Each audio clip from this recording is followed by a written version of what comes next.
It was my 25th birthday, a day I'd always dreamed of, picturing the celebration surrounded by loved ones. Instead, my father scoffed at the small cake I bought myself, and my sister, Sarah, rolled her eyes, complaining it wasn't chocolate. That was the moment I realized I couldn't live like this anymore. The moment I decided to finally live for myself. Hi, I'm Emily, and for years I've been sharing my stories here, hoping they resonate with you, and perhaps even offer a little comfort or understanding. It's never easy to talk about the difficult chapters in our lives, but sometimes sharing can be the first step towards healing. I'd love to know where you're listening from, so please drop a comment below and let me know.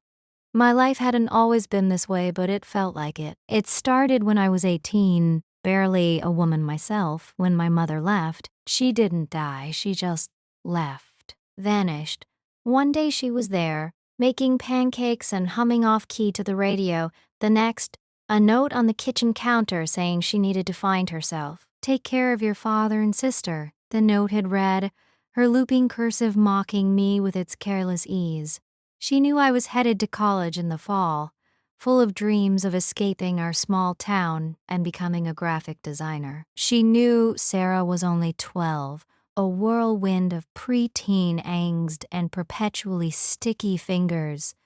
And she knew my father, a man adrift even with her presence, would be completely lost without her. And so, just like that, my life became about them. I deferred my acceptance to the art program, got a job at the local diner, and became the default parent in our crumbling household. My father, a history professor who'd always seemed more comfortable with dead emperors than living emotions, retreated further into his books and his sorrows. Sarah, robbed of her mother's attention, channeled her hurt into rebellion, sneaking out, failing classes, and generally making my life a living hell. The money I earned barely covered the bills. We lost the house within a year, and I managed to find a tiny run-down apartment on the wrong side of town. Every day was a struggle, a constant balancing act between work, bills, and trying to keep Sarah from completely derailing her life. My father, bless his heart, was useless. He'd offer to help with dinner, only to burn water. He'd try to talk to Sarah about her grades, and they'd end up screaming at each other until I intervened, feeling like a referee in a never-ending boxing match. The years bled together in a haze of greasy aprons, unpaid bills, and endless arguments. College became a distant dream, a faded photograph tucked away in the back of my mind. I felt trapped, suffocated by responsibility and resentment. I did get a better job eventually. After 5 years of waitressing, I landed a position as a receptionist at a small advertising agency. The pay was better, and the environment was a welcome change from the chaos of the diner. I was organized, efficient, and eager to learn. I quickly proved myself, taking on more responsibilities, learning the ropes of the advertising world. My salary increased steadily, but I never told my father or Sarah the full extent of it. I gave them just enough to cover their basic needs, knowing that if they knew how much I was actually making, they would bleed me dry. It wasn't out of malice exactly, but self-preservation. My father would suddenly need research materials for his important academic work, which translated to rare books and expensive scotch.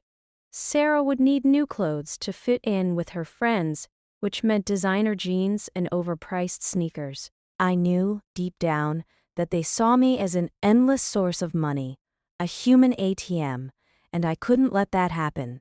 I had to protect myself, to save something for my own future, whatever that might be.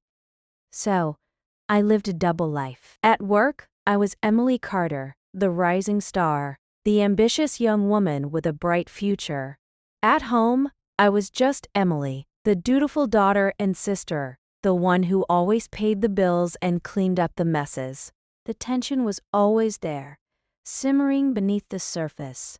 Sarah would make snide comments about my clothes, how I never went out, how I was wasting my youth. My father would sigh dramatically whenever I mentioned anything about my job, as if my success was somehow a personal affront to his own intellectual stagnation. And then came my 25th birthday. I had been looking forward to it for weeks. I'd even managed to save up enough money to treat myself to a weekend getaway at a cozy bed and breakfast in the mountains. I imagined myself hiking through the woods, breathing in the fresh air, finally escaping the suffocating weight of my life. But, of course, it wasn't meant to be. That morning I woke up early, excited for the day ahead. I brewed myself a cup of coffee and sat down at the kitchen table, enjoying the quiet before the storm of my family's demands began. I bought a small cake from the bakery down the street.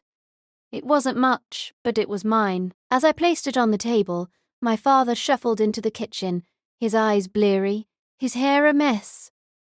"Happy birthday," he mumbled, without even looking at me. "Thanks, Dad," I said, trying to keep the disappointment out of my voice. Sarah came in next, her phone glued to her hand. "Whatever," she said, scrolling through Instagram. I lit the candles, trying to salvage some semblance of celebration.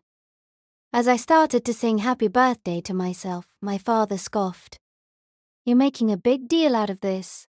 "It's my birthday, Dad," I said, my voice trembling slightly.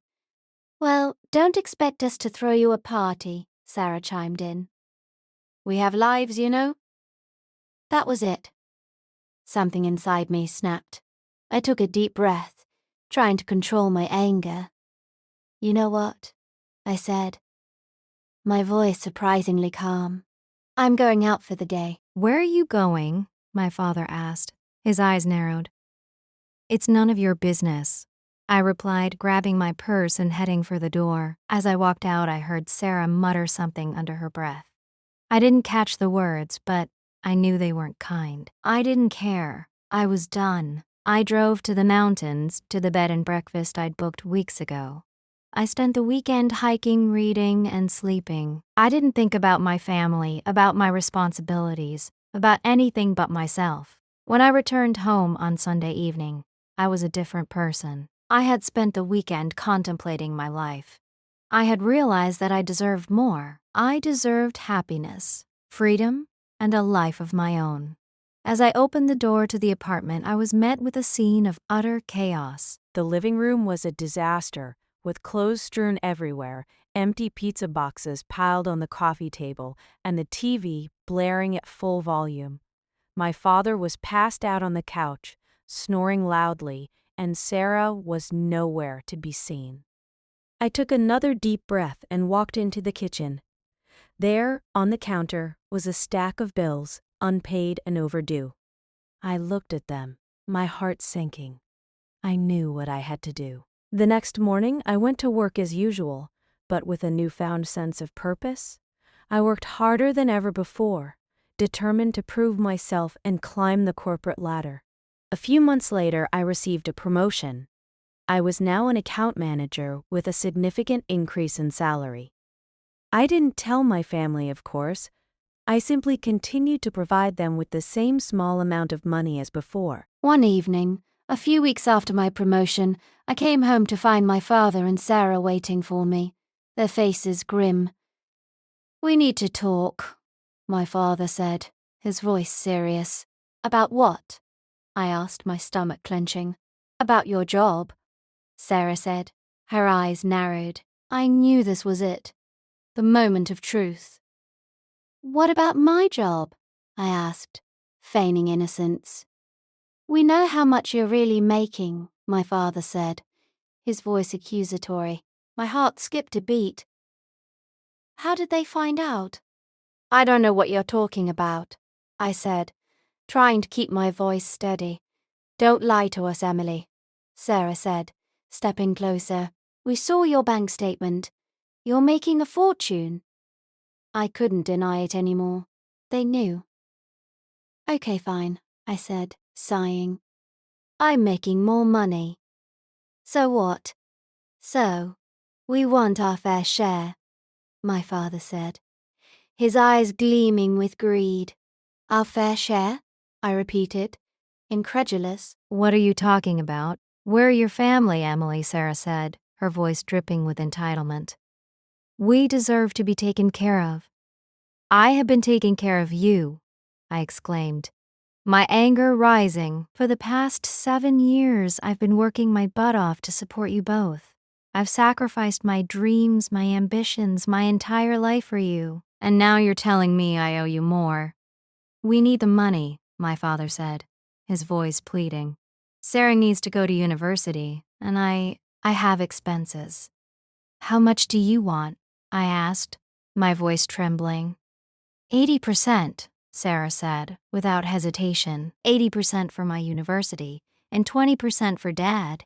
80% of my hard-earned money. They wanted to bleed me dry, to suck the life out of me until there was nothing left. I looked at them, my heart filled with a mixture of anger, resentment, and a profound sense of betrayal. In that moment, I made a decision. No, I said, my voice firm. I'm not giving you 80%. I'm not giving you anything. What do you mean? My father asked, his face contorted with rage. I mean, I'm done, I said, standing up. I'm done supporting you. I'm done sacrificing my life for you. I'm done. You can't do that, Sarah shouted, her face red with anger. We're your family. No, I said, shaking my head. You're not my family. Not anymore.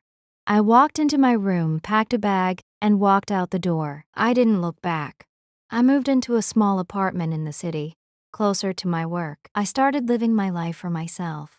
I went out with friends, I traveled, I pursued my hobbies. I finally started to enjoy my life. A few months later, I received a call from Sarah. Her voice was frantic, desperate. Emily, you have to help me. We're being evicted. We have nowhere to go. I paused, my heart aching. For a moment, I considered helping them. But then I remembered all the years of mistreatment, the constant demands, the lack of respect. I'm sorry, Sarah, I said, my voice cold.